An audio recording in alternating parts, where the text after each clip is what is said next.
Hello दोस्तों, स्वागत है आप सबका। ये जो है हम लोग सिंधु घाटी सभ्यता स्टार्ट करने जा रहे हैं। और सिंधु घाटी सभ्यता की बात करें तो कैसे पता चला कि सिंधु घाटी सभ्यता जो है इतनी पुरानी है, तो जाहिर सी बात है कि रेडियो कार्बन पद्धति जो होती है C14, ठीक है। जैसे जैसे कार्बन का अगर कोई जीवित है तो उसके कार्बन के हम एक अवशेष को लेते हैं और उसका परीक्षण करते हैं। अगर किसी टुकड़े में कार्बन की जितनी उपस्थिति ज़्यादा होगी, यानी कि वो उतना ही नवीनतम है, वो उतना ही जीवित अवस्था में है, और जितना ही उसमें कार्बन की स्थिति कम मिलेगी C14 की, उतनी ही क्या है वो प्राचीन माना जाएगा, पुराना माना जाएगा। तो इसी के आधार पर रेडियो कार्बन जो है काम करता है। तो रेडियो कार्बन C14 जैसी नवीन विश्लेषण पद्धति के द्वारा सिंधु सभ्यता का सर्वमान्य तिथि क्या है, 2400 ईसा पूर्व से लेकर 1700 ईसा पूर्व। कहीं कहीं जो है आपका जैसे लूसेंट का ही वस्तुनिष्ठ देखिएगा तो उसमें 2350 ईसा पूर्व से लेकर 2350 ईसा पूर्व से लेकर 1750 ईसा पूर्व किया है, ठीक है। लेकिन आप इस पे द गजेटियर ऑफ इंडिया देख रहे हैं, ये त्रिभुज दिया हुआ है यहाँ पे, और यहाँ पे त्रिभुज का मतलब समझाया है कि त्रिभुज का मतलब कि द गजेटियर ऑफ इंडिया से इस चीज़ को उठाया गया है, यानी कि जो है ये आपका सरकारी बुक है, सरकार छापती है इसको। तो इस पर आप केस कर सकते हैं, अगर एग्जाम्स में कुछ दाएँ बाएँ हुआ तो आप केस कर सकते हैं कि जी द गजेटियर ऑफ इंडिया से ये लिया गया है। तो पहली बात तो ये पता चल गई रेडियो कार्बन विधि, उसके तिथि का निर्धारण हो गया। और तीसरा चीज़ क्या है, जैसे हमारा जो है प्यारा भारत जो है आप देखेंगे चतुर्भुजाकार में आ जाएगा, ठीक है। तो वैसे ही जो है अभी तो चतुर्भुजाकार है, ठीक है, एक तरह से देखेंगे तो। और इसके पहले जैसे बिहार का जो है अभी देखेंगे जो है आपका मैप पे, तो वो भी क्या हो जाएगा, चतुर्भुजाकार आ जाता है। तो यहाँ पे भी जो है इसका सिंधु घाटी सभ्यता कैसी थी, त्रिभुजाकार था, त्रिभुज के आकार का। यानी कि हम ये बता रहे हैं कि अगर किसी ज़मीन का प्लॉट है, सपोज मान लीजिए, तो प्लॉट कैसा है, तो ये चीज़ है। सभ्यता भी वैसे ही जो है एक तरह से जो है आकलन किया जा रहा है कि ये त्रिभुजाकार है, गोलाकार है, चतुर्भुजाकार है। तो सबसे पहले आकार पता चल गया कि ये त्रिभुजाकार है। आगे देखते हैं, C14 की बात हो गई तो देखते हैं कि तिथि निर्धारण, यही जो C14 की बात हो रही थी, इसकी खोज जो है अमेरिका के प्रसिद्ध रसायन शास्त्री V.F. लीवी द्वारा 1946 ईस्वी में की गई थी, ठीक है। इस पद्धति में जिस पदार्थ में कार्बन मात्रा जितनी ही कम होगी वह उतनी ही क्या होगी, प्राचीन होगी। जैसा कि मैंने अभी बताया था कि कोई एक टुकड़ा उठा लेंगे और उसका परीक्षण करेंगे कि इसमें कार्बन की उपलब्धता कितनी है, ठीक है। जितनी ही कार्बन की उपलब्धता कम होगी वो उतना ही क्या मानी जाएगी, प्राचीन मानी जाएगी। और जितनी ही कार्बन की उपलब्धता ज़्यादा होगी वो नया माना जाएगा, यानी कि तत्कालिक माना जाएगा, ठीक है। कार्बन से निर्धारण किया जाता है। खैर आगे देखते हैं, सिंधु सभ्यता की खोज जो है 1921 ईस्वी में। अब सिंधु सभ्यता को खोजा किसने था, तो राय बहादुर दयाराम साहनी ने खोज किया था 1921 ईस्वी में। सिंधु सभ्यता को आधे ऐतिहासिक अथवा कांस्य युग में रखा जाता है। अब दो चीज़ें समझना है, कांस्य युग क्यों कहा जाता है इसको, और आधे ऐतिहासिक युग क्यों कहा जाता है। तो जब आधे ऐतिहासिक का मैंने आपको बताया था लेक्चर में कि आधे ऐतिहासिक युग उसको कहते हैं जिसमें जिस युग में लिखने की कला तो लोग जानते थे, लेकिन हम इसको पढ़ नहीं सके हैं। लिखने की लिखावट तो हमें मिली है, लेकिन हम उसको पढ़ नहीं पाए हैं, ठीक है। तो वो आधे ऐतिहासिक काल में चला जाता है। और कांस्य युग, क्योंकि सबसे पहले सिंधुवासी ने ही क्या किया था, कांसा तैयार किया था, ठीक है। कांसा कैसे तैयार होता है, तो कांस्य जो है जब आप टीन के साथ जो है तांबा मिला देते हैं, टीन के साथ जब तांबा मिला देते हैं और इसी के मिश्रण से तैयार होता है कौन सा, तो कांस्य जो है कांस्य तैयार होता है, कांसा तैयार होता है।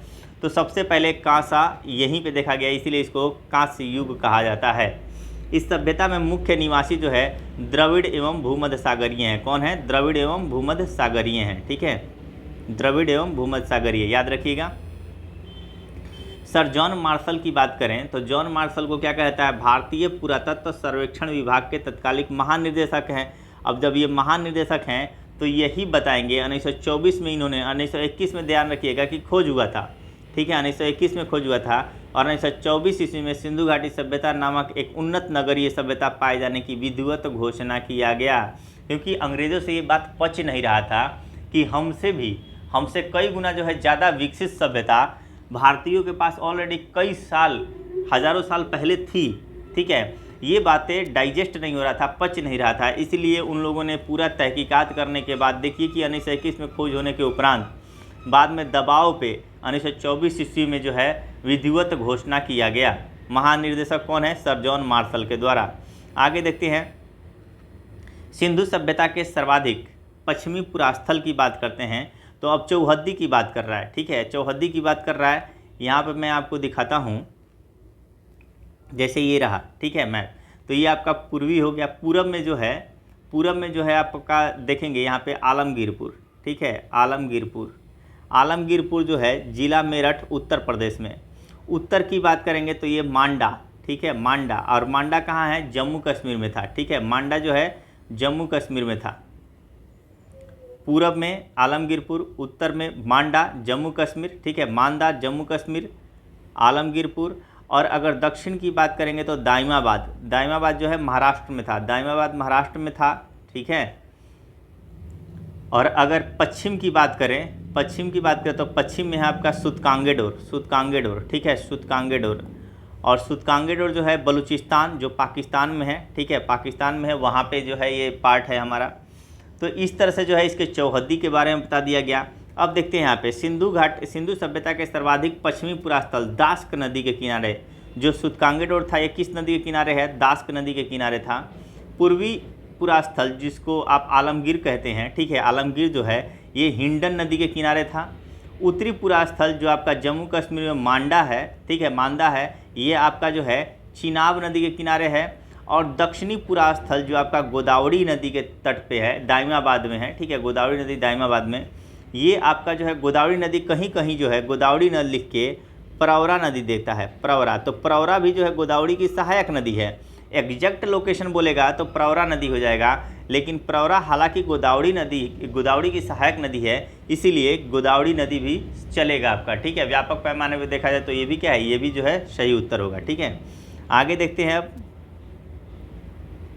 सिंधु सभ्यता या सैंधो सभ्यता नगरीय सभ्यता थी। ठीक है, ये क्या थी? नगरीय सभ्यता थी। सैंधो सभ्यता से प्राप्त परिपक्व अवस्था वाले स्थलों में केवल 6 को ही बड़े नगरों की संज्ञा दी गई है। यानी जिस तरह आज की डेट में जो है आपका मेट्रोपॉलिटन सिटी आपका जो है मुंबई हो गया, दिल्ली हो गया, इसी तरह उस समय भी जो है ना मात्र 6 ही ऐसे बड़े नगर थे। ठीक है, 6 ही बड़े नगर थे, जिसमें पहला हो जाता है मोहनजोदड़ो, दूसरा हो जाता है आपका हड़प्पा, तीसरा हो जाता है आपका गनवाड़ी वाला। ठीक है, गनवाड़ी वाला। ये तीनों जो है ना आपके जो है पाकिस्तान में मिल जाएंगे। ठीक है, बाकी देखेंगे धौलावीरा आपका गुजरात में हो जाएगा। ठीक है, राखीगढ़ी की बात करेंगे तो राखीगढ़ी आपका हरियाणा में हो जाएगा। और अगर कालीबंगा की बात करें तो कालीबंगा हो जाएगा आपका राजस्थान में। और ये तीनों क्या है? इंडिया में है। 3 ठो है, सबसे बड़े 3 शहर कहाँ थे? पाकिस्तान में। और जो आगे के जो 3 शहर हैं बड़े वाले वो कहाँ थे? इंडिया में थे। स्वतंत्रता प्राप्ति पश्चात हड़प्पा संस्कृति के सर्वाधिक पूरा स्थल जो है वो गुजरात में खोजे गए हैं। यानी कि सर्वाधिक स्थल जो खोजे गए हैं स्वतंत्रता के प्राप्त, यानी कि खुदाई जो सर्वाधिक हुई है वो आपकी गुजरात में हुई है। सिंधु घाटी सभ्यता का सबसे बड़ा स्थल जो है, सबसे बड़ा स्थल की बात करेगा तो ये आपका मोहनजोदड़ो है। जबकि भारत में इसका सबसे बड़ा स्थल कौन सा हो जाएगा भारत के संदर्भ में? तो ये हो जाएगा राखीगढ़ी, जो हरियाणा के हिसार ज़िले में स्थित है। इसकी खोज जो है 1963 ईस्वी में सूरज भान ने की थी। अब देखिएगा एक कन्फ्यूजन आप लोग को बार बार हो जाता होगा, कहीं कहीं सबसे बड़ा स्थल जो हो जाएगा ना सिंधु घाटी सभ्यता का राखीगढ़ी दिया रहेगा और कहीं कहीं मोहनजोदड़ो। तो आप ये ध्यान रखिएगा कि अगर शहर की बात करें, ठीक है, सबसे बड़ा स्थल न लिख के ना यहाँ पे स्थल न लिख के यहाँ पे इसको लिखना चाहिए था शहर। ठीक है, स्थल न लिख के सबसे बड़ा शहर, तो सबसे बड़ा शहर मोहनजोदड़ो हो जाएगा। जबकि सबसे बड़ा स्थल जो है वो आपका राखीगढ़ी ही है, जो आपका हरियाणा में है। तो ये थोड़ा सा यहाँ पे त्रुटि किया है। हर एक वीडियो में आप देखिएगा कहीं ना कहीं जो है इसके कमी जो है रहेगा, वो मैं आपको बता दिया करूँगा, तो यहाँ पे सुधार कर लीजिएगा। लोथल एवं सुरकोतदा, ठीक है, सुरकोतदा जो है सुरकोतदा, ये जो है लोथल भी आपका गुजरात में है, सुरकोतदा भी जो है ये भी आपका जो है गुजरात में है। सिंधु सभ्यता के ये क्या हैं? बंदरगाह हैं। ठीक है, ये दोनों जो हैं सुरकोतदा और लोथल दोनों सिंधु सभ्यता के बंदरगाह हैं। जूते हुए खेत, ठीक है, जूते हुए खेत और नक्काशीदार ईंटों का प्रयोग जो है के प्रयोग का साक्ष्य जो है कालीबंगा से प्राप्त हुआ है। यानी देखिए इसमें हम लोग जो है इतनी बड़ी सभ्यता, इतनी बड़ी नगरीय सभ्यता के बारे में हम क्या देख रहे हैं, हर एक जगह का। अब आज से 2000 साल बाद या फिर 5000 साल बाद अगर ये सभ्यता हमारी ये वर्तमान वाली अगर मिट जाती है किसी वजह से, तो अगर कोई दिल्ली के या फिर मुंबई के बारे में 2 लाइन बताए तो क्या हुआ, ये उपयुक्त नहीं होगा कि 2 लाइन पक्का हम इसके बारे में जानें। तो यही बात है, उस समय की जो सबसे बड़ी बड़ी सभ्यताएं थी, बड़ी बड़ी जो है शहर थे, उनके बारे में 2-2 ईंटें जो आपकी खुदाई से प्राप्त हुआ है वो दिया हुआ है, और ये आपको याद करना पड़ेगा। ठीक है, लोथल एवं सुरकोतदा ये क्या हो जाएंगे, बंदरगाह हो जाएंगे। जुते हुए खेत का साक्ष्य कहाँ से मिला है, कालीबंगा से। नक्काशीदार ईंट क्या होता है, यानी कि जो है आपका अलंकृत ईंट है, यानी कि कहने का मतलब ये है कि डिजाइन किया हुआ ईंट। ठीक है, डिजाइन किया हुआ ईंट का प्रयोग जो है ये भी आपका कालीबंगा से ही मिला है। मोहनजोदड़ो से प्राप्त स्नानागार संभवतः सैंधव सभ्यता की सबसे बड़ी इमारत है। अब यहाँ पे फिर जो है ये गलती किया है, ठीक है, क्योंकि मोहनजोदड़ो का सबसे बड़ा इमारत जो है अन्नागार है। अन्नागार जाके अगर आप नेट पे भी सर्च कीजिएगा इसका, तो अन्नागार का जो है लंबाई चौड़ाई आपको ज़्यादा देखने को मिलेगा। ठीक है, 45 मीटर के आसपास उसकी जो है लंबाई है। ठीक है, तो निसंदेह जो है बड़ा है इससे, तो जाहिर सी बात है। और दूसरे नंबर पे स्थान आता है किसका, स्नानागार का। और अन्नागार भी मोहनजोदड़ो में ही है और स्नानागार भी आपका मोहनजोदड़ो में ही है, ध्यान रखिएगा। तो यहाँ पे स्नानागार सैंधव सभ्यता की इमारत है, सबसे बड़ी नहीं बोलूँगा मैं, सैंधव सभ्यता की इमारत है, जिसके मध्य में स्नान कुंड 11.88 मीटर लंबा, 7.01 मीटर चौड़ा और 2.83 मीटर जो है गहरा है। ये जो है इसके बारे में जानकारी। ठीक है, आगे देखते हैं। अग्निकुंड, अग्निकुंड आपको पता ही है, जो आज की डेट में यज्ञ करते हैं, तो अग्निकुंड जो है लोथल से मिला है और कालीबंगा से प्राप्त हुए हैं। तो कालीबंगा से आपको जुते हुए खेत मिल गए, नक्काशीदार ईंट मिल गई। ठीक है, और साथ में जो है अग्निकुंड मिल गया। लोथल की बात करें तो लोथल से अग्निकुंड हो गया, लोथल एक बंदरगाह हो गया। ठीक है, मोहनजोदड़ो से प्राप्त एक सील पर, ठीक है, एक सील पर 3 यानी कि शिला पे, यानी कि जो है पत्थर पे 3 मुख वाले देवता, ठीक है, 3 मुख वाले देवता पशुपतिनाथ की मूर्ति मिली है। उनके चारों ओर हाथी, गैंडा, चीता एवं भैंसा जो है विराजमान है। ठीक है, मोहनजोदड़ो से नर्तकी की एक कांस्य मूर्ति मिली है, यानी जहाँ से आपका जो है योगी का मूर्ति मिला है। ठीक है, योगी का मूर्ति मिला है, 3 मुख वाले देवता का मूर्ति मिला है, वहीं से नाचने वाली नर्तकी की भी जो है कांस्य मूर्ति मिली है, क्योंकि कांस्य युगीन सभ्यता है तो कांस्य मूर्ति मिली है। हड़प्पा की मोहरों पर सबसे अधिक एक श्रृंगी पशु का अंकन मिलता है, यानी कि एक सिंह निकला हुआ। ठीक है, एक सिंह निकला हुआ जो है इस पशु का अंकन जो है मिलता है। यहाँ से प्राप्त एक आयताकार मुहर में ये हड़प्पा की बात कर रहा है, यानी हड़प्पा से एक श्रृंगी पशु और आयताकार मुहर में स्त्री के गर्भ से, ठीक है, पौधा निकलता दिखाई दिया है। यानी कि स्त्री का जो वेजाइना होता है ना, वेजाइना से जो है पौधा निकलता हुआ दिखाई दिया है। तो आप उसको गर्भ कह लो, वेजाइना कह लो, व्हाटएवर जो भी है समझने के लिए। तो आप ये ध्यान रखना कि जो है पौधा निकलता हुआ दिखाई दिया है, जो उर्वरता की देवी का प्रतीक है, ध्यान रखिएगा। और इसी को क्या माना गया है, उर्वरता की देवी। ठीक है, उर्वरता की देवी, उर्वरक, ठीक है, तो उर्वरता की देवी माना गया है। आप मोहनजोदड़ो अगर मूवी देखिएगा ना, तो उसमें भी दिखाया गया है आपको कि एक देवी यानी मातृ सतात्मक दिखाया है उसमें। मनके बनाने के कारखाना, अब मनके बनाने का कारखाना जो है लोथल एवं चणहुद्रो में मिले हैं।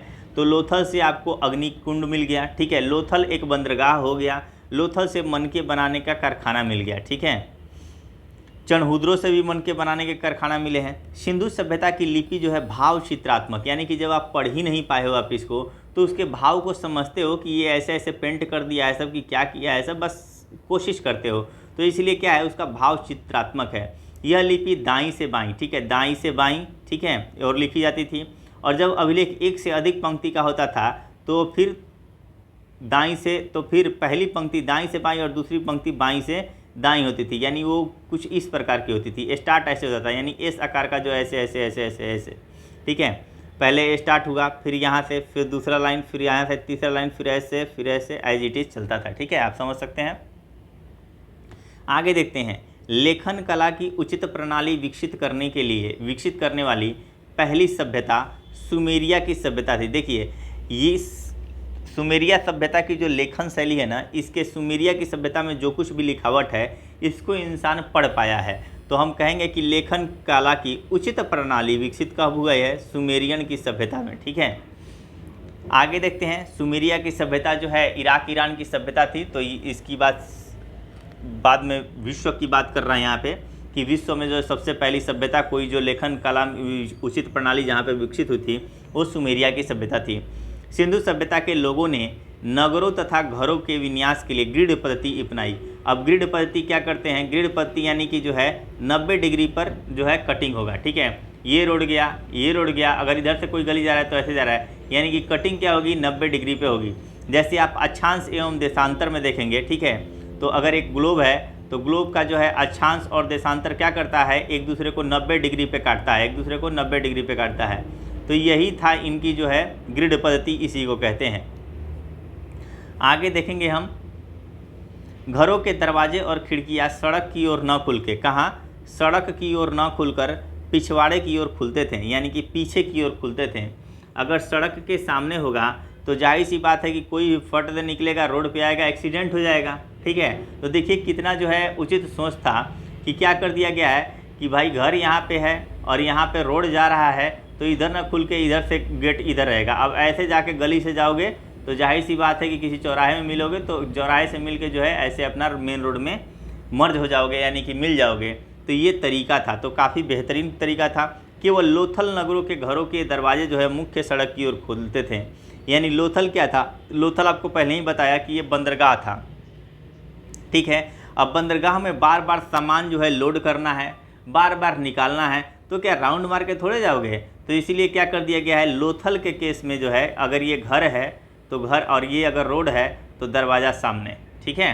तो सबका जो है एक वजह है कि क्यों यहाँ पे किया गया था, क्यों नहीं किया गया था, समझ सकते हैं। आगे देखते हैं, सिंधु सभ्यता में मुख्य फसल कौन सी थी, तो आपको पता ही है पहली फसल भी इसी को माना जाता है, गेहूं और जौ। गेहूं को पहली फसल माना जाता है। तो सिंधु सभ्यता में मुख्य फसल जो है गेहूं और जौ थी। सिंधुवासी जो है मिठास के लिए शहद का प्रयोग करते थे, ठीक है। ये सब चीज़ें वहाँ की जो है आपकी सामाजिक व्यवस्था बता रही है, ठीक है, कि वहाँ पे जो है लोग क्या खाते थे, ठीक है, क्या करते थे। वहाँ की जो है आपका जो है घरों के दरवाजा यानी कि कला एवं संस्कृति में देखेंगे कि घरों का जो है डिजाइन कैसा था, ठीक है। मिट्टी से बने हल का साक्ष्य जो है बनमाली से मिला है। मिट्टी से बने हल का साक्ष्य कहाँ से मिला है, बनमाली से, ठीक है, बनमाली से मिला है। रंगपुर एवं लोथल से चावल के दाने मिले हैं। रंगपुर भी कहाँ है आपका, गुजरात में है, ठीक है, गुजरात में है। लोथल भी आपका कहाँ है, गुजरात में ही है। जिनसे यानी कि जहाँ से चावल के दाने मिले हैं, जिनसे धान की खेती होने का प्रमाण मिलता है। अब जाहिर सी बात है कि चावल का दाना मिल रहा है तो चावल का दाना तभी ना मिलेगा कि धान की खेती होगी तभी मिलेगा। तो ये सब जो है आप लिंक करते चलिए। चावल के प्रथम साक्ष्य जो है लोथल से ही मिले हैं, ठीक है। चावल का प्रथम साक्ष्य कहाँ से प्राप्त हुआ है, लोथल से प्राप्त हुआ है। आगे देखते हैं, सुरकोतदा कालीबंगा, कहीं सुरकोतदा देता है, कहीं सुतकोतदा देता है, ठीक है, तो कन्फ्यूज नहीं होना है। सुरकोतदा कालीबंगन एवं लोथल से सैंधवकालीन घोड़े के अस्थि पंजर मिले हैं। लेकिन यहाँ पे एक जो है ट्विस्ट है क्वेश्चन में, अब ध्यान रखिएगा। अगर एक दे दे कि घोड़े के अस्थि पंजर कहाँ से मिले हैं, ऑप्शन में तीनों हो तो आपको मारना है सुरकोतदा, ठीक है। ऑप्शन में अगर तीनों हो तो आपको मारना है सुरकोतदा, ठीक है। और अगर by the way A B C ऐसे दे इनमें से सभी, तब हम मारेंगे सुरकोतदा, कालीबंगा और लोथल, ठीक है। इसका वजह यहाँ ये है कि यहाँ से जो है अस्थि पंजर मिले हैं, यहाँ से जो है मिट्टी के जो है अस्थि पंजर मिले हैं कालीबंगा से, ठीक है। मिट्टी के बनाया हुआ जो है एक तरह का जो है आकृति बना दिया गया है घोड़े का, ठीक है, तो उस तरह का जो है मिला हुआ है। तो ज़्यादा जो ज़्यादा प्रमाणित है वो सुरकोतदा वाला ही है। तो सबसे ज़्यादा अहमियत हम इसी को दे के चलेंगे, सुरकोतदा को। तो सुरकोतदा, कालीबंगा एवं लोथल से सैंधवकालीन घोड़े के अस्थि पंजर मिले हैं। तौल की इकाई संभवतः 16 के अनुपात में थी। जैसे आज की डेट में है कि 100 देखा जाए तो 100 के अनुपात में माना जाता है, 100 पैसा बराबर 1 रुपया। तो इसी तरह का है, उस समय भी 100 के अनुपात में थी। सैंधव सभ्यता के लोग यातायात के लिए 2 पहिए एवं 4 पहिए वाली बैलगाड़ी या फिर भैंसा गाड़ी का उपयोग करते थे। मेसोपोटामिया के अभिलेख में वर्णित मेलुहा शब्द, जो मेसोपोटामिया का अभिलेख है, मेसोपोटामिया का जो अभिलेख है उसमें जो एक वर्ड आया है मेलुहा, और उसके लेख में मेलुहा शब्द सिंधु सभ्यता के लिए बोला गया है, ठीक है। तो ध्यान रखिएगा, अगर मेसोपोटामिया वासी उस समय अगर मेलुहा कह रहे हैं, यानी कि वो एक्चुअल में क्या कह रहे हैं, सिंधु सभ्यता का नाम ले रहे हैं। संभवतः हड़प्पा संस्कृति का शासन वणिक वर्ग के हाथ में था। आज भी व्यापारियों के हाथ में है। कहने का मतलब है कि सिर्फ वही अंबानी अडानी यही सब चला रहे हैं। तो वही बात है कि वणिक वर्ग यानी व्यापारिक जो है व्यापारियों के हाथों में था, ऐसा कहना है वणिक वर्ग। आगे देखते हैं। पिग्गट ने हड़प्पा एवं मोहनजोदड़ो को एक विस्तृत साम्राज्य की जुड़वा राजधानी कही है। दोनों बड़े बड़े शहर, ठीक है, दोनों बड़े बड़े शहर। तो पिग्गट ने क्या कहा है कि ये जो पूरा जो है आपका सिंधु सभ्यता है, इस सभ्यता की, जैसे आज के डेट में इंडिया की 2 राजधानी कहा जाता है, आर्थिक राजधानी मुंबई हो गया, ठीक है, एक दिल्ली तो है ही। तो यही चीज़ें हैं कि उस समय के अकॉर्डिंग जो है पिग्गट ने बोला है सारे जो है विस्तृत साम्राज्य को देखने के बाद कि हड़प्पा और मोहनजोदड़ो जो है जुड़वा राजधानी का कार्य करती थी। तो ये कई बार आया हुआ है, याद रखिएगा। सिंधु सभ्यता के लोग धरती को उर्वरता की देवी मानकर जो है उसकी पूजा करते थे। वृक्ष पूजा हो गया, शिव पूजा, यानी कि देखिएगा यहाँ पे प्रकृति पूजा थोड़ा सा ज़्यादा चलन में, यहाँ पे धरती की पूजा हो रही है, वृक्ष पूजा हो रही है, शिव पूजा के प्रचलन के भी साक्ष्य सिंधु सभ्यता में मिलते हैं। स्वास्तिक चिन्ह, स्वास्तिक जो है आपका, ये जो है आपका आकार जो है स्वास्तिक का चिन्ह, तो स्वास्तिक चिन्ह संभवतः हड़प्पा सभ्यता की देन है। इस चिन्ह से सूर्य उपासना यानी सूर्य की उपासना का अनुमान लगाया जाता है कि उस समय भी लोग क्या करते थे, सूर्य की उपासना किया करते होंगे, ठीक है, किया करते थे। सिंधु घाटी के नगरों में किसी भी मंदिर के अवशेष नहीं मिलते हैं। ध्यान रखिएगा, ये कई बार आया है कि मंदिर के अवशेष मिलते हैं या नहीं हैं। ये जनरली क्वेश्चन आता है कथन 1 और कथन 2 में, तो दे देता है मंदिर के अवशेष मिले हैं, मंदिर के अवशेष नहीं मिले हैं, इस तरह का दे देता है। तो आप ध्यान रखिएगा कि मंदिर के अवशेष नहीं मिले हैं। सिंधु सभ्यता में मातृदेवी की उपासना सर्वाधिक प्रचलित थी, मातृदेवी की, और पशुओं में कुबर वाला सांड, क्योंकि ज़्यादातर जो है आपका मुद्रा जो है, ठीक है, जो आपका मुद्रा देखेंगे, सिक्के जो देखेंगे, उस पर कुबर वाले सांड की जो है प्रतिकृति यानी आकृति जो है आपका मिलेगा। तो इससे अंदाज़ा लगाया गया है कि पशुओं में कुबर वाला सांड इस सभ्यता के लोगों के लिए विशेष पूजनीय था। स्त्री मृण मूर्तियाँ, ठीक है, स्त्री मृण मूर्तियाँ यानी कहने का मतलब कि स्त्री के मिट्टी के मूर्ति, ठीक है, स्त्री के मिट्टी का मूर्ति अधिक मिलने से ऐसा अनुमान लगाया जाता है कि सैंधव समाज क्या था, मातृसत्तात्मक था, ठीक है, सैंधव समाज मातृसत्तात्मक था। आगे देख, सैंधववासी जो है सूती एवं ऊनी दोनों वस्त्रों का प्रयोग करते थे। अब जाहिर सी बात है कि ये भूमध्य जो है आपका इक्वेटोरियल लाइन, ठीक है, यानी जो है आपका 0 डिग्री अक्षांश पे तो ये रहते नहीं हैं, ठीक है, भूमध्य रेखा पे तो ये रहते नहीं हैं कि हमेशा जो है 12 महीने जो है गर्मी अनुभव हो। तो ये तो रहते हैं भाई, इनका जो है पंजाब का इलाका है, राजस्थान का इलाका है, आपका पाकिस्तान का इलाका है। गर्मी में गर्मी लगेगा, ठंड में ठंड लगेगी, तो गर्मी लगेगी तो सूती कपड़ा पहनना जरूरी हो जाएगा, और ठंड लगेगी तो ऊनी वस्त्र पहनना जरूरी हो जाएगा। ये आप लिंक कर सकते हैं, ये देखेंगे कि भौतिक स्थिति क्या थी, यानी कि जो है हड़प्पा सभ्यता कहाँ पे था, उससे पता लगा सकते हैं कि किस टाइप के कपड़ों का वो जो है प्रयोग करते थे। अब देखते हैं मनोरंजन के लिए सैंधववासी मछली पकड़ना, बगल में जो है देख रहे हैं कि आपका नदियों की कमी नहीं है, साथ में समुंदर हैं ही, समुद्र किनारे सभ्यता है। शिकार करना, ठीक है, पशु पक्षी को आपस में लड़ाना, चौपड़ और पासा खेलना आदि जो है साधनों का प्रयोग करते थे, किसके लिए, मनोरंजन के लिए। सिंधु सभ्यता के लोग काले रंग के डिजाइन किए हुए लाल मिट्टी के बर्तन बनाते थे, ठीक है। अब बाय द वे एक पॉट है, तो ये पॉट हो गया, ठीक है, ये पॉट हो गया, तो इसमें जो है लाल के डिजाइन ऐसे ऐसे कर देते थे, लाल के डिजाइन होते थे और काले के डिजाइन होते थे, काले रंग से डिजाइन होते थे, और लाल रंग की मिट्टी का जो, अगर बाई द मिट्टी के घड़े को अगर आप पका देंगे तो लाल हो जाएगा, और उस पर जो है काला से जो है गोल गोल जो है घेरा जो है आप डिजाइन कर दीजिए, तो वही जो हो जाएगा, क्या हो जाएगा, सिंधु सभ्यता के लोग वैसे ही प्रयोग करते थे। अब आगे देखते हैं, सिंधु घाटी के लोग तलवार से परिचित नहीं थे, ठीक है, तलवार से। अब भाई तलवार आएगा 800 BC में जो है आपका खोज होगा किसका, लोहे का, तब न तलवार आएगा। तो अभी तलवार से परिचित कैसे हो जाएंगे, तो तलवार से ये परिचित नहीं होंगे। कालीबंगा एकमात्र हड़प्पाकालीन स्थल है, ठीक है, जिसका निचला शहर, ठीक है, सामान्य लोगों के रहने हेतु भी किले से घिरा हुआ था। देखिए पूरा जो है सैंधव सभ्यता ना 2 भागों में, हर एक शहर में जाइएगा सिंधु सभ्यता के, किसी भी, चाहे वो कालीबंगा हो, मोहनजोदड़ो हो, हड़प्पा हो, ठीक है, तो हर एक में जो है ना एक बाय द वे ये पूरा जो है एरिया कवर है, ये हड़प्पा है। तो हड़प्पा का एक छोटा सा एरिया, छोटे से एरिया जो थोड़ा सा टीला होता था, यानी कि मिट्टी के ढेर से, मोहनजोदड़ो पिक्चर देखिएगा तो उसमें दिखाया है कि जो है मिट्टी के ढेर का मतलब कि 10 फीट ऊंचा एक टीला बनाया हुआ है, और इस टीले में जो है ना अमीर लोग रहते थे और बाकी जन सामान्य जो है ना इधर रहते थे। तो ये टीला हर जगह घिरा हुआ मिलेगा, लेकिन ये जन सामान्य के लिए ना बाहर से कोई भी जो है आपका कवर नहीं था, ठीक है। यानी कि जो है इसका निचला शहर जो है किले से घिरा हुआ नहीं था। किले से घेरने का मुख्य कारण ये था ताकि जंगली जानवर ना आ सकें, ठीक है, चोर डकैत ना आ सकें, ये सब वजह था। तो एक कालीबंगा ही ऐसा शहर था, ठीक है, जहाँ के निचला सिरा भी क्या था, निचला शहर भी क्या था, वो भी जो है किले से घिरा हुआ था ताकि इनको भी जो है सेफ्टी मिल सके। अब आगे बात करते हैं। कालीबंगा का अर्थ है काली चूड़िया। यहाँ से पूर्व हड़प्पा स्तरों, ठीक है, कि खेत जोते जाने और अग्नि पूजा की प्रथा के प्रमाण मिलते हैं। तो लोथल से भी मिले हैं और यहाँ से भी कालीबंगा से भी मिले हैं, इस चीज़ को ध्यान रखिएगा।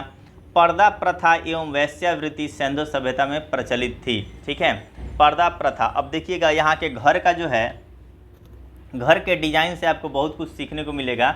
देखिए मैं आपको यहाँ का घर बनाता हूँ। जैसे ये रहा यहाँ का एक घर, ठीक है, ये रहा यहाँ का घर। जैसे ये रहा गेट, गेट के आगे ही एक दीवार होता था, ये दीवार है, ठीक है, यहाँ पे ऐसे दीवार होता था, यानी कि आपको अंदर जाना है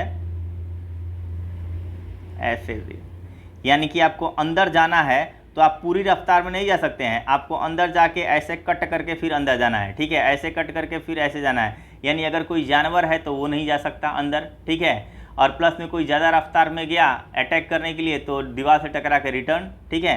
तो ये सेफ्टी पर्पस यहाँ पे देखने को मिलता है। यहाँ पे जो है कुआं होता था और ऐसे जो है साइड में जो है घर बने होते थे। ये था सिंधु सभ्यता का जो है एक पूरा जो है एक पूरा मकान की बात कर रहा हूँ और उसके अंदर छोटे छोटे घर की बात कर रहा हूँ, ठीक है। हर एक मोहनजोदड़ो के हर एक घर में एक जो है कुआं आपको देखने को मिल जाएगा, ठीक है। आगे देखते हैं यहाँ पे, तो यहाँ पे पर्दा प्रथा देखने को ही मिल रहा है। वैश्यावृत्ति भी जो है इसमें प्रचलित थी, क्योंकि आप देखेंगे नर्तकी की जो है हमें मूर्ति मिली है, ठीक है, नर्तकी की मूर्ति मिली है। तो वो नर्तकी की कहाँ से मिली है, मोहनजोदड़ो से मिली है। तो जाहिर सी बात है कि कहीं ना कहीं जो है वैश्यावृत्ति भी एक तरह से जो है नग्न जो है मृण मूर्तियाँ जो है, यानी कि स्त्रियों की जो है नग्न मूर्तियाँ बहुत ज़्यादा मात्रा में मिली हैं। तो इससे अंदाज़ा लगाया गया है कि वैश्यावृत्ति भी क्या था, प्रचलन में था। शव को जलाने एवं गाड़ने यानी दोनों प्रथाएं प्रचलित थी। अब देखेंगे जलाने का प्रथा कहाँ होगा, तो हड़प्पा में जो है आपका दफनाया जाता था और मोहनजोदड़ो में क्या किया जाता था, जलाया जाता था, ठीक है। लोथल एवं कालीबंगा में युग्म समाधियाँ मिली हैं, ठीक है, युग्म समाधियाँ यानी कि कपल, ठीक है, कपल समझ ही रहे हैं। तो कपल्स को जो है एक ही साथ जो है दफना दिया जाता था, ठीक है, युग्म समाधियाँ मिली है, यानी कि मियाँ बीबी एक साथ, ठीक है, गर्लफ्रेंड बॉयफ्रेंड एक साथ वाली बात है। सिंधु सभ्यता के विनाश का संभवतः सबसे प्रभावी कारण क्या था, तो वो था बाढ़, ठीक है।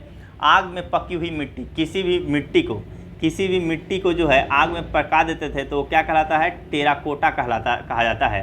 तो आग में पकी हुई मिट्टी को टेराकोटा कहा जाता है, ध्यान रखिएगा। अब जो इसमें सबसे इम्पोर्टेंट जो अक्सर एग्जाम में पूछे जाते हैं, जो आपको रटना पड़ेगा, और वहाँ पे अब हम जाते हैं। ये आपको सिंधु सभ्यता के प्रमुख स्थल, ठीक है, सिंधु सभ्यता के प्रमुख स्थल, नदी उत्खननकर्ता, वर्तमान स्थिति, ये सब जो है आपको रटने पड़ेंगे। तो एक एक करके जो है देखते हैं यहाँ पे। हड़प्पा सभ्यता जो है, पहले नदी को देख लेते हैं, फिर स्थिति देख लेंगे, फिर आपका उत्खननकर्ता देख लेंगे। तो हड़प्पा जो है रावी नदी के किनारे, मोहनजोदड़ो जिसके लास्ट में दड़ो होगा, मोहनजोदड़ो, चढ़हुद्रो और कोटदीजी, ठीक है। तो ये तीनों जो हो जाएंगे, ये तीनों जो है सिंधु नदी के किनारे हैं। कालीबंगा राजस्थान में है, राजस्थान में घग्गर नदी, तो घग्गर से याद रखिएगा, कालीबंगा घग्गर नदी के किनारे। रंगपुर की बात करें तो मादर नदी के किनारे। रोपड़ आपका पंजाब में है और पंजाब में सतलज नदी के किनारे। लोथल आपका भोगवा नदी के किनारे, ठीक है। अब लिंक कैसे कीजिएगा, कोई लोथ है यानी कि हैंडीकैप्ड है, ठीक है, लोथ हो जाना यानी कि हैंडीकैप्ड हो जाना, नहीं उठ पाना, ठीक है। तो वो क्या कर रहा है, वो अपनी जो है पूर्व कर्मों को भोग रहा है, तो भोगवा याद कर लीजिएगा इस तरह से। आलमगीरपुर चौहद्दी में आ जाएगा, हिंडन नदी याद रखिएगा। सुतकांगेडोर जो है आपका दास्क नदी के किनारे। बनमाली, ठीक है। माली जो है, माली की बात करेंगे तो माली जो है फूलों की खेती करता है कि नहीं, फूलों का बगीचा माली देख रेख करता है उसका।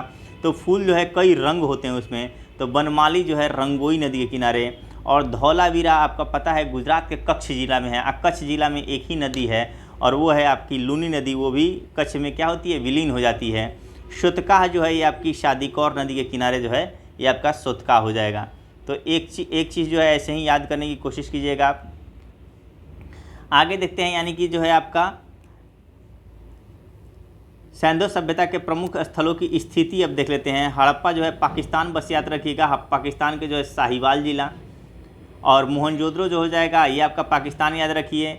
चनहुद्रो आपका सिंध प्रांत। कालीबंगा का स्टेट याद रखिए राजस्थान। कोटदी जी हो जाएगा ये आपका सिंध प्रांत।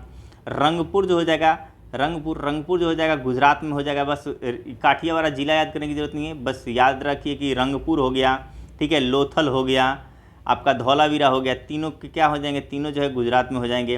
रोपड़ आपका पंजाब में हो जाएगा। आलमगीरपुर उत्तर प्रदेश में हो जाएगा। सुतकांगेडोर पाकिस्तान में हो जाएगा। बनमाली आपका हरियाणा में हो जाएगा। शुतकाह आपका दक्षिणी बलूचिस्तान में हो जाएगा, ठीक है। अब इससे भी ज़्यादा ये आज के डेट में चलन में नहीं है क्वेश्चन आज के डेट में पूछता है उत्खननकर्ता में, ठीक है। पिछली बार ही दरोगा में पूछ दिया था जो है सुतकांगेडोर शायद पूछा हुआ था, ठीक है। सुतकांगेडोर पूछा हुआ था, ओरल स्टाइल इसके जो है आंसर थे। तो यहाँ पे 3 चीज़ों का याद रखिएगा। हड़प्पा का दयाराम साहनी बहुत समय से आ रहा है, क्वेश्चन नहीं पूछने वाला यहाँ से। अगर पूछेगा भी तो माधव स्वरूप वत्स और व्हीलर, इसमें ईस्वी याद मत कीजिएगा, किसी का भी ईस्वी का कोई ज़रूरत नहीं है। बस एक इसी का दयाराम साहनी वाला याद रखिएगा 1921, और मोहनजोदड़ो वाला रखिएगा 1922 राखालदास बनर्जी। बस इसके अलावा कोई सा भी ईयर याद करने की ज़रूरत नहीं है। अब देखिए इसको याद करने के टेक्निक कुछ काम करेगा शायद आप लोगों को। आगे देखते हैं, हड़प्पा का दयाराम साहनी 1921, मोहनजोदड़ो का राखालदास बनर्जी, ठीक है।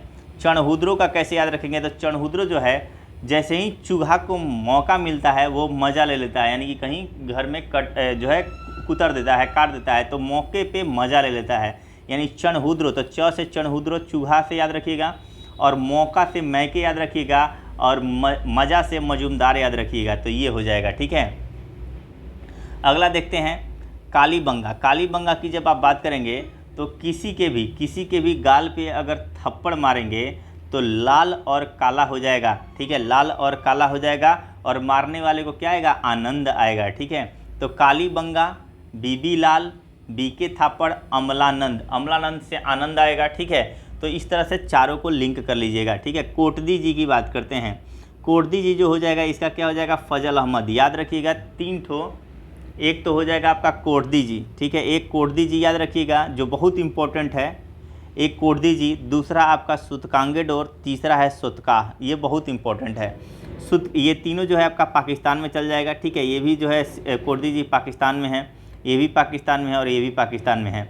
इसमें से 2 तो आपका जो है दो जो है वो आपका क्या है, अंग्रेज़ों ने खोजा है। ओरल स्टाइल ने सुतकांगेडोर खोजा है, और शुतकाह जॉर्ज डेल्स ने खोला है। यानी कि 3-3 अक्षर का जो है देख रहे हैं अंग्रेज़ों का नाम, तो 5-6 अक्षर का ये हो जाएगा सुतकांगेडोर, ठीक है। 3-3-6 और ऐसे आप जोड़ लीजिएगा। शुतकाह की बात करते हैं तो ये भी लगभग 4 के बराबर हो जाएगा, और जॉर्ज डेल्स भी लगभग 4 वर्ड के बराबर हो जाएंगे। तो इस तरह से आप लिंक कर लीजिएगा। और कोटदी जी का फजल अहमद। अब देखते हैं रंगपुर देखते हैं, और रंगपुर की बात करते हैं तो रंगपुर, रंग से क्या हो जाएगा, रंगानाथ राव, कोई दिक्कत नहीं है। और रंगपुर और लोथल, ठीक है। रंगपुर भी गुजरात में और लोथल भी गुजरात में, तो लोथल भी क्या हो जाएगा, लोथल भी आपका रंगानाथ राव ही, याद रखिएगा। रोपड़ आपका पंजाब में है, रोपड़ आपका पंजाब में है, और पंजाब के बगल में ही है आपका। जब आप मैप से मैं आपको दिखाऊंगा, जब वस्तुनिष्ठ कराऊंगा तो मैप से आप देख लीजिएगा, सारे जगहों को दिखाऊंगा। तो रोपड़ और आलमगीरपुर थोड़ा सा ही डिस्टेंस है। ये जो है पश्चिमी उत्तर प्रदेश में है ये आपका आलमगीरपुर, और रोपड़ ये पंजाब। तो ये दोनों के कौन हो जाएंगे, यगदत्त शर्मा, ध्यान रखिएगा। और बनमाली की बात करें तो बनमाली का RS बिष्ट, ठीक है, RS बिष्ट, ठीक है। और यहाँ पे धौलावीरा, वीर आदमी क्या होता है, जोश में होता है, ठीक है, जोश में होता है, तो JP जोशी और RS बिष्ट, ठीक है। तो ये हो जाएंगे बनमाली और धौलावीरा का। तो इस प्रकार ये चैप्टर तो हमारा ख़त्म होता है। अब आगे हम करेंगे वैदिक सभ्यता, लेकिन ध्यान रखिएगा जो इसके बेस पे जो ऑब्जेक्टिव है लूसेंट वस्तुनिष्ठ का वो मैं लोड कर दूंगा। आप उसको देख लीजिएगा, बहुत बेहतरीन रहेगा वो पिक के साथ, ठीक है, चित्रों के साथ जो मैं उसको एक्सप्लेन करूंगा तो बेटर होगा। लाइक और सब्सक्राइब कर दीजिएगा और साथ में थोड़ा शेयर कीजिए इसको। आप देखिएगा जब लूसेंट ऑब्जेक्टिव उसको बनाने में टाइम लगेगा, मेहनत भी लगेगा उसको बनाने में, आप उसको देखिएगा तो आपको समझ में आएगा। तो जाहिर सी बात है कि अगर आप शेयर करेंगे तो बेहतर होगा मेरे लिए भी। धन्यवाद।